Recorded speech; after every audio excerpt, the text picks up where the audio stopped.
में सूत्र जानने से पहले आपको एक समकोण त्रिभुज के बारे में जानना होगा। यहाँ पर देखिए त्रिभुज ए बी सी है, इसमें कोण बी आपको क्या है 90 डिग्री है और इसमें एक कोण सी जो है थीटा है। 90 डिग्री के जो सामने वाला भुजा होता है उसको हम कर्ण कहते हैं, इसको हम यश द्वारा सूचित करेंगे क्योंकि इसको हाइपोटेनस अंग्रेजी में कहते हैं। और थीटा के जो सामने वाला कोण होगा उसको हम लंब कहेंगे, परपेंडिकुलर होता है इसलिए हम उसको पी द्वारा सूचित करेंगे। उसके बाद थीटा के जो नीचे वाला रेखा होता है त्रिभुज का रेखा, उसको हम क्या कहेंगे आधार कहेंगे, इसको हम बी के द्वारा सूचित करेंगे।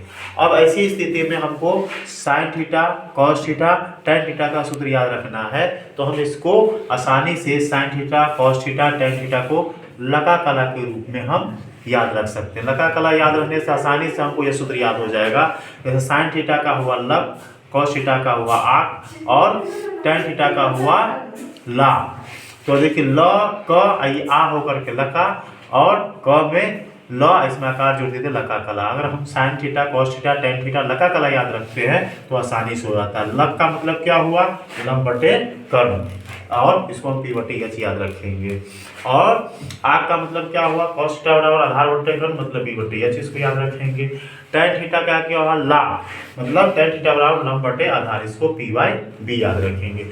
अब उसके बाद हमको कोसेक याद रखना है, तो देखिए साइन थीटा बराबर आपको एक सूत्र याद रखना होगा 1 बटा कोसेक थीटा, और कॉस थीटा बराबर 1 बटा सेक थीटा, और टेन थीटा बराबर होगा 1 बटा कॉट थीटा, आपको याद रखेंगे। इसी को अगर हम क्रॉस गुना करेंगे साइन थीटा के साथ कोसेक थीटा का, तो sine theta into cosec theta बराबर क्या हो जाएगा 1 हो जाएगा। इसी प्रकार से कॉस थीटा और सेक थीटा का आपस में गुना करेंगे, क्रॉस गुना करेंगे तो cos theta into sec theta बराबर हो जाएगा 1, और टेन थीटा और कॉट थीटा का क्रॉस गुना करेंगे तो tan theta into cot theta बराबर हो जाएगा 1। इसी से एक और सूत्र आपको निकल जाएगा, कोसेक थीटा यहाँ लाएंगे साइन थीटा यहाँ लाएंगे तो कोसेक बराबर 1 बटा साइन थीटा हो जाएगा। सेक को यहाँ लाएंगे तो सेक थीटा बराबर 1 बटे कॉस थीटा हो जाएगा, और कॉट थीटा को यहाँ लाएंगे 1 बटे या क्या हो जाएगा टेन थीटा। जैसे यहाँ पर आप समझ सकते हैं इसको, यहाँ कॉट थीटा यहाँ हम ले आते हैं तो आपको इसको हो जाएगा 1 बटा टेन थीटा हो जाएगा।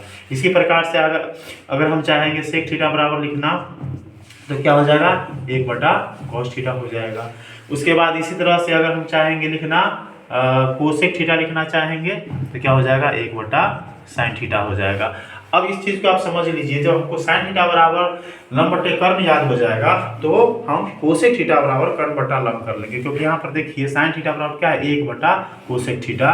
तो यहाँ पर आपको कोसेक थीटा 1 बटे साइन थीटा है, यहाँ पर देखिए कोसेक थीटा बराबर 1 बटा क्या हो जाएगा लंब बटा कर्ण हो जाएगा। लंब बटा कर्ण हो जाएगा, ये उलटेगा तो कर्ण हो जाएगा ऊपर और लंब हो जाएगा नीचे। तो ऐसी स्थिति में आपको देखिए कोसेक थीटा बराबर क्या हो जाएगा कर्ण बटे लंब। अब उतना समझने की जरूरत आपको नहीं है, तो आप जानते हैं कि साइन थीटा कोसेक थीटा उल्टा है इसलिए उलट जाएगा कर्ण बटे लंब हो जाएगा। कॉस थीटा का उल्टा सेक थीटा है इसलिए उलट जाएगा कर्ण बटे आधार हो जाएगा। टेन थीटा का उल्टा कॉट थीटा है इसलिए उलट जाएगा आधार बटे लंब हो जाएगा। तो इस चीज वीडियो को देख लेने के बाद इन सारे सूत्रों को आप आसानी से सेकंडों में याद रख सकते हैं।